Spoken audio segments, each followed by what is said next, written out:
Billy Dec. He's a two-time Emmy Award winner and a man of many talents. He's an actor, a restaurateur, owner of multiple businesses, including Sunday New Asian and the underground nightclub, hospitality, and entertainment venues. And he's the founder and CEO of Rocket Ranch Hospitality Management. And, as if all that wasn't enough, he's making a PBS documentary, Food Roots, exploring the cultural and culinary identity of his mother's native home, the Philippines. Please join me in welcoming Billy Dec. Billy, thank you for joining us today. Yes, thank you so much for having me. This is great. I got to give a big shout out to the WCT family. I am super honored to be able to not only be here today, but to continue this on and make this documentary. This collaborative effort has been a lifetime of, in the making. I was born and raised in the city of Chicago. My mom was from the islands of the Philippines, came here on her own, left a poor family and area and tried to make a life for herself, to make a better life for not only herself, but for her family. And I owe her the world for it. And she brought my grandmother over from the Philippines, and she raised me and my little brother and my little sister on Filipino food and Tagalog, the native language. And had a pretty normal life as I saw it until I grew up into high school and college and was more integrated into the mainstream and realized that there were some serious differences. And I sort of parted from that. I became, like many do, kind of distracted and sort of lost touch with the culture and the culinary, and had to put myself through school by working in restaurants and got good at a couple things and found the right partners and started to build a restaurant hospitality company, which is, led me here to Nashville to open up one of our concepts, Sunda. And in this journey, I realized that I had been missing, through this passion and connection I had with Asian American and the culture of the Philippine Islands. There was a deeper understanding that was still missing. And it wasn't until two of my last three elders passed that I realized that sort of connectivity to my ancestry and my culture and my heritage was beginning to dwindle away. And this sort of realization came out of nowhere, and I went to go capture it. And I'd been talking to WCT and many of the like sort of leadership and community around that, and they really inspired me to tell this story that was incredibly important to myself and my family. And I have the trailer for you to show in just a minute. And then I thought it'd be a great time to kind of answer questions if there are any questions and sort of talk about it. But yes, it was an incredibly personal journey, and I think that it has a tremendous amount of relevance in this day and age. And I'll talk a little bit about sort of the main message and why that is. But yeah, it's you'll see a little bit more about me in it, and so I won't bore you with saying it twice, and I'll let you roll the tape. Is that what it is? What if you could travel back in time? To any place in the world. Billy! What? To learn the lost recipes and stories of your ancestors. That's the only part he likes, is the toes. To discover your cultural and culinary identity. It's the twins eating late night okoy. My name is Billy Dec. I was raised by my Filipino immigrant mother and all-American Caucasian father. Growing up in Chicago, I was the ethnically ambiguous brown kid, made to feel like I needed to push away from my Filipino side to fit into American culture. Still, I reconciled these two very different worlds. My Filipino side focused on food and family, and the American side that stressed success. Balancing the two, I built a career in hospitality, opening clubs, then Asian restaurants, then television appearances. So we called in the pro, today food contributor and owner of Rocket Bar and Grill in Chicago, Billy Dec. We What's love up, you, man? Billy. What's happening? And White House appointments. But always, there was something missing. Recently, two of my last living elders in the Philippines passed away on the same day. Okay, bye-bye. I realized with one remaining elder still alive, the window was closing quickly to learn my family's story through the lost recipes and secrets of my ancestors. And so began my journey to uncover my food roots.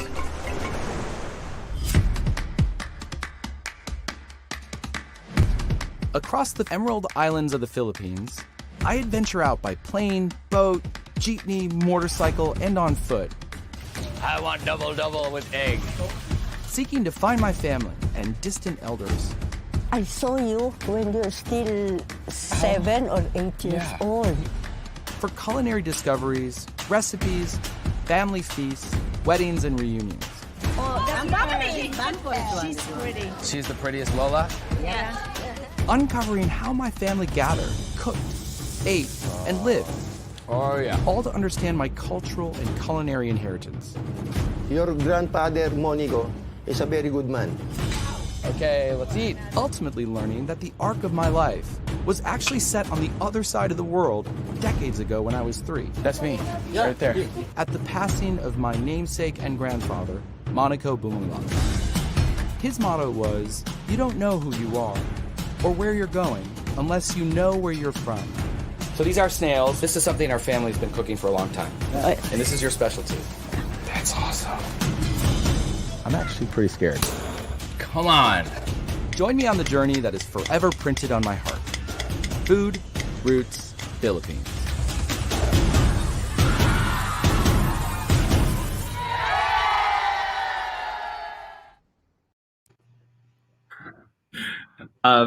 Man, that I two things. One, I love that. I just love that. thanks. One, I realized I am probably wearing the same outfit. Like I was like, wow, that looks really familiar. And then, you know, that just means so much personally, but really just, you know, sort of relevant to the times. I, in 2014, was appointed by the President of the United States to serve as an advisor on the President's Advisory Commission on Asian Americans and Pacific Islanders. And we did quite a bit around bullying and the prevention of bullying. And a lot of times it had to do with this, this sort of lack of understanding of different cultures that seemed to be, prevalent around the country and around the world. And one of the main sort of understandings and goals was the importance of really telling the truth and the beauty of diversity and culture as it exists around the world and where it is extended here into our little nooks and crannies of our own neighborhoods and townships and cities. And then to inspire young people, especially, but really everyone and anyone, to not only acknowledge and learn about their own individual heritage, ethnic roots, beauty, uniqueness, but then to say and share it and share it in some form like this. And and that's really what's exciting now, because as I don't know if, you know, if people, I'm sure, are watching the news, there's quite a bit in, you know, this day and age. As far along as we are, there's so much opportunity to still learn about all this diversity that exists and have acceptance and understanding and appreciation and just, you know, betterment for everyone to get along as a community inside many different communities. And you know, so I feel like, you know, I'm incredibly energized to not just talk about the past, but as my Lolo, my grandfather, said, and you saw in the trailer, said, you don't know what your future is going to be or how to navigate it. You don't know what the future is unless you understand your past. So I'm really excited about this project. I could not have found a better home for it and better partners. And, you know, I just think it speaks to also sort of the connectivity of this. Could it be a farther place than this island of 7,641 islands on the other side of the globe? And here we are, you know, in the middle of Tennessee. And we have this amazing, beautiful, collaborative, you know, creation that we're doing that becomes a tool of betterment. And so it's super exciting. And if there's anything I can share or answer to kind of help others do something that would fulfill them and to also provide good out in the world, I would love to be able to do that. So I'm here for you. If you have any questions or any thoughts, feel free.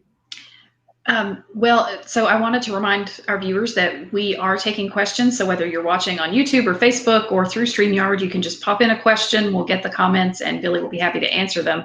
I know I have actually a million questions for you, so I'm trying to go through and pick like the best one. But I think one of the first ones that I would like to ask you is, and you've touched on this a little bit.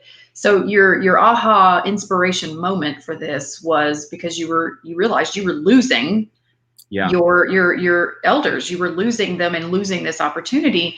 And a lot of us may have that moment and start to reach out and try to connect with these people again, but you decided to make a documentary. So how do you go from I need to connect with my family more to I'm going to make a documentary about this? How did that happen? Well, so I've been in TV and storytelling for a little bit, so I've experimented with creating videos and creating little vignettes, and there's been times when I've been on bigger projects as a producing component or an actor or acting or in a docs sort of setting, but this was really possible in part because of the way in which the world has evolved and made things so easy. Everything was very nimble and affordable. There are ways in which you can do that. And I also thought to myself, I was making all these efforts to create these sort of elaborate, efforts to create movies or create, other sorts of storytelling pieces. And I just sort of figured, when maybe some other people do too, that you really wouldn't do that for sort of a family thing or a personal thing. You just kind of keep that for big things you do with a lot of big people. But I just saw a lot of great art, a lot of great storytelling out by others. It inspired me to sort of jump in. I also felt like if anything, if it ever fell short or it didn't work out, I'd have a really good family home video. I thought like there'd be something there that was meaningful. And, I've had many years of sort of grinding and, arguably being a workaholic and really doing a lot of things that aren't always sort of sitting down, looking in the mirror and saying, what makes you happy? And this just made me happy. And I just thought to myself, that there's something here, and so it was really a combination of all those things. I don't think 10 years ago, I don't know if I would have been able to do that. I just don't think that the connectivity of the world. There are people that I found, whether it's a 103-year-old sort of master tattoo artist, a woman up in the mountains of a former headhunting tribe that has incredibly colorful, interesting history. I don't know if I would have known about these really hidden stories. And then the ability to just travel with backpacks, that's it, in a renegade sort of format on a budget without that sort of new wave connectivity and the benefit of technology. Wow, thank you.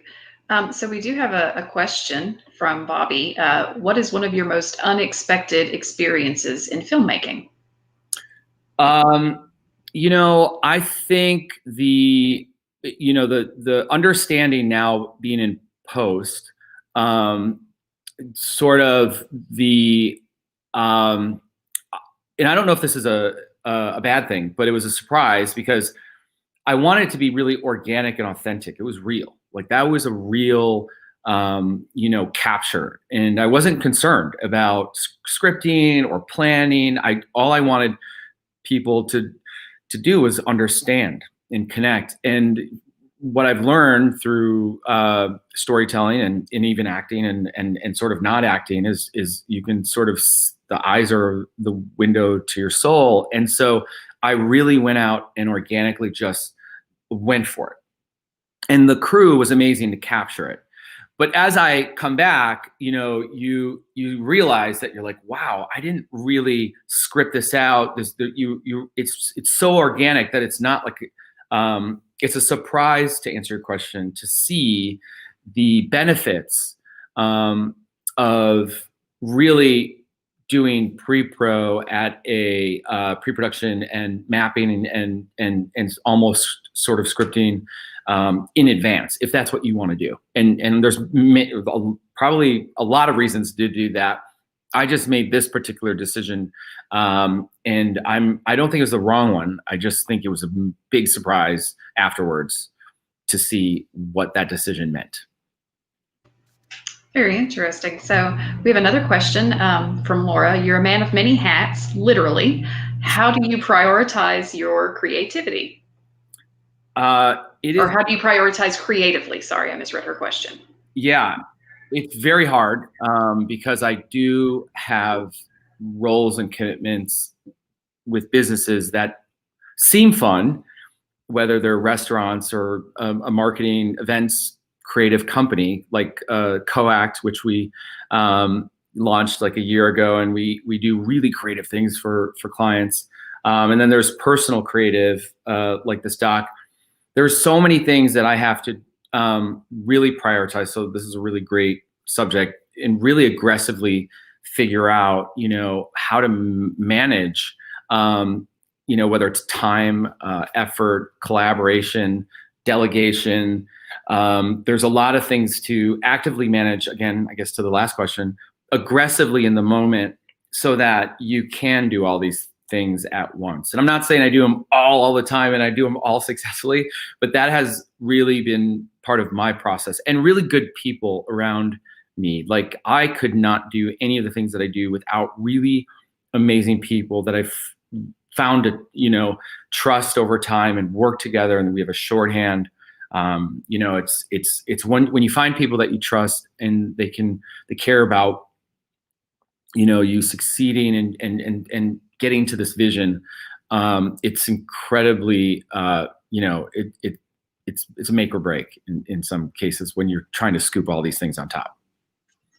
Billy, we're so thrilled to be WCT, to be your presenting station, but you could have taken this idea many different directions. So How did you choose public television? Well, I have been in front of a bunch of networks for different things, and and this primarily usually takes place in Hollywood or in New York. And, I've been in all those rooms and have made the contacts through other projects. But this is not that their stories are not about truth, and not that they don't know what they're doing, but this was a very important story about, let me go back to the White House and the bullying prevention stuff. TV producers and networks always existed during that time. It was just a matter of their choices, and this is a lot of assumptions, and this is personal opinion. It was a matter of their choices as to what would filter down into the public in the mainstream, and how that story was crafted or delivered would eventually condition folks, inform folks or misinform or not inform folks about what was reality or what was the original intention. And what was important to me was to, again, our learnings working on this, this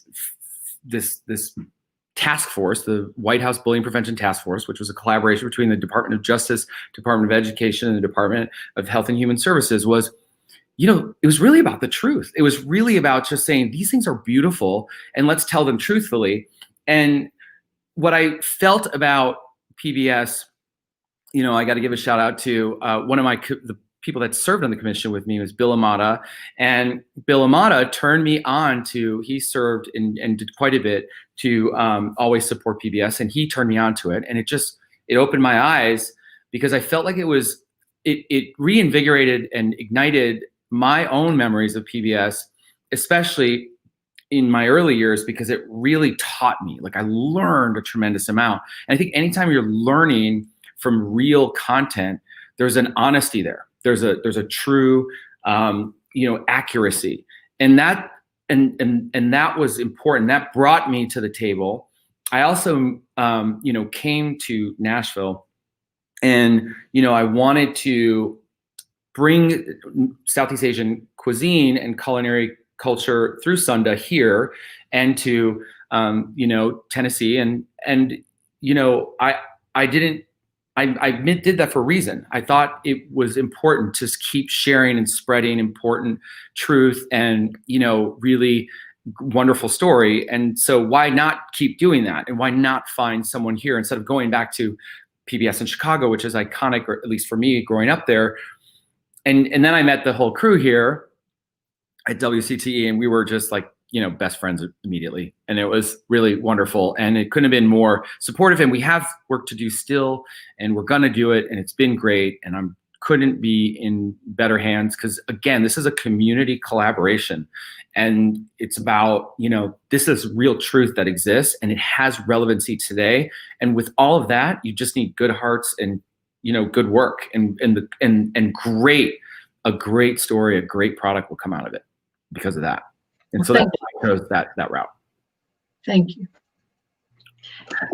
So Billy, another question that we had for you is, so this film festival is specifically geared towards student filmmakers. So if there is a student filmmaker out there who's considering doing something like this, either like a travel style documentary or kind of a finding your roots style documentary, what are some tips that you could give for making a very professional finished project, but on a budget? Yeah. So I think there's a lot of amazing people out there, and the internet is so, endlessly informative about tips with respect to whether it's technology, guidelines, accessibility, costs. So I'm going to go kind of off script and give you two random things that I think are super important about this, but also I think just about life.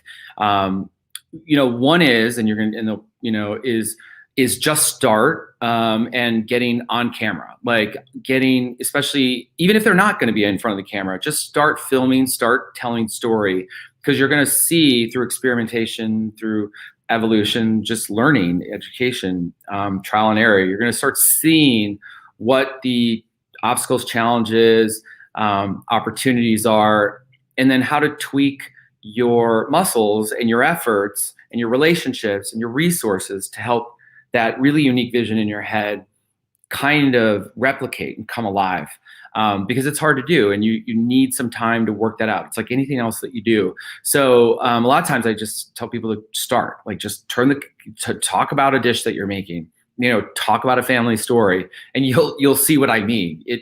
I spent years completely uncomfortable with my storytelling. And I just kept working on it, working on it, working on it. I still have work to do. The second thing I would encourage, and I just relentlessly encourage this, anyone who's ever talked to me, especially if you're young, but really for everyone, is just relationship building. I know it sounds kind of general, but it's everything in my mind, because first of all, I kind of left this out of the story, but like I lost, our family lost everything early. We were doing quite well and regular, and then all of a sudden my dad got sick, my brother got sick, we in and out of hospitals. I lost them both early. I was on the street, like working 2-3 jobs to take care of my mom and my sister. And really, I didn't have anything but a handshake, your name, reputation that you need to build, and the opportunity to create relationships. And so those relationships, the relentless pursuit of creating relationships so that they know, like, and trust you, which takes work and it takes the right, mindset. But when you work really hard at it, and you do it all for all the right reasons, and you do it both in quantity and quality and in diversity, you begin to have options and support. And this is a great example. I mean, nothing would have led me to this moment right now, this second, if I didn't make these millions of wonderful relationships that I honor and celebrate and develop, because they really have helped pave the way to take me from that really bad place I told you about to the President of the United States pointing me to this thing where I get to meet a guy like Bill Amata that brings me to PBS, that brings me to Becky and the family and everyone. And I'm really excited that, that kind of a thing can happen. And that I can't stress it enough. So, I think especially in this day and age, especially in the COVID world, it's really hard, but you got to figure it out. You got to figure out your own version of it. You got to get online, you got to get on Zooms, and then you've got to prep and be ready for what the opportunity is once the gates open, because they're going to open and there's going to be a ton of opportunity. So that's a big one. Thank you. So you were very gracious to give us some of your time today, and I know you're incredibly busy. You have a plane to catch after this, so we want to make sure we get you off here on time. So we only have a few minutes left. So Becky, did you have anything that you wanted to ask before we finish up? Well, I know Laura had another one, which I thought was a great question that was online that said, Billy, what do you do in your downtime? Now, I don't know if Billy has any downtime because he's so busy, but what do you do? Well, I have been, I don't know if this is downtime because some, you know, I'm really bad at downtime because I like to do things that are like, very athletic, like yoga helps and walks and hiking and working out. but one, I don't know if that's like downtime because sometimes people schedule that as a thing they must do. And two, a lot of times I'm thinking about like I'm trying to like organize all the kind of chaos sometimes that I tend to get excited about and get myself into. But yeah, that's and then I kind of have this whole sort of private life home where I just kind of like can close everything off for a little bit and then go back out and re-energize. That's something that people really need to do. I was telling someone the other day, a creative that was really burnt out, really in a bad place. And it's just that everything in the world right now is completely mixed and mangled and our bodies and minds and spirits are just trying to like understand it all and run with it and get beat up by it. And we don't realize that we need some personal, time, and everyone has their own version of that. You just got to listen to it. In my world, sometimes it means just walk right out of the front door and start walking and hiking. Sometimes it just means, it usually means doing something, but it's relaxing. It's especially an important time to figure out what that is for yourself, to refuel, and just kind of wire your head and sort of all your energy just to acknowledge that everyone's going through this and it's tough for everybody. And how can you just continually make yourself be in the best position possible to think these things through and these opportunities through, so that when you do want to, again, make the vision happen, you have as many of those, relationships, that sort of planning, whether it's the delegation or the collaboration or the resources and the allocation of those resources, you're able to think those through, as best possible. That's awesome. Thank you so much. I have one final short question. Sure. I have to know. I love food. I love all kinds of food. So what is your favorite Filipino dish that you absolutely love, that if you are like, I need something comforting or I need this, what is your go-to? So there's this, first of all, there's this meal called kamayan. And kamayan is essentially like a gigantic, we do it at Sunda in Nashville. Previous to COVID, it would be like a 40-foot table lined with banana leaves. It would have like a dozen or so different things packed on mounds of rice that would go 40 feet long. And it'd be all these things like these like garlic shrimp skewers and whole fish and like these sausages that are sort of called longanisa. It's influenced by Spain, and these egg rolls called lumpia that's kind of influenced by China. And that's the really cool thing about Filipino food. There's all these amazing influences. And there's this one thing that's just gigantic, just meat on the bone, crazy crispy pata, it's called. And it's like a confit pork shank. It just sort of stands up and it just falls off the bone. It's crispy pork. It's, just juicy. And in our house, it was sort of more so just, on Sundays, boiling in grease, in oil, in a big gigantic wok with these gigantic like, pieces of meat just kind of hanging in there and whatever. That was our comfort food. And then you sort of dip that in this vinegarish, mix in this sauce with garlic and peppers and all this other stuff, and rice, and that's really it. That's like the ultimate comfort food. Nowadays, we actually, because of COVID, we make the Kamayan meals for like just 4 or 6, so you can like deliver them to your home, and then you can make it at home. So that is the last thing I just had as sort of like my special meal with my family last week. Yeah, It's so good, and you absolutely have to check out Sunda. You have to. I'm looking forward to it. I'm looking forward to it so much. Well, Billy, thank you so much. Thank you so much for doing this. We really appreciate it. We want to remind folks that are watching, we do have another panel coming up at 3:30, Opportunity for Student Filmmakers. You can check out Billy and everything that he does on Billy Dec. That's billydec.com. And he's got his trailer for his documentary there and all sorts of information. So check him out if you haven't. And you can follow him on Facebook, Twitter, and Instagram at Billy Dec. And this session recording is going to be available on WCTE.org. So thank you for joining us. And thank you, Billy. We really appreciate your time. Love it. Thank you all. Love you. Love you.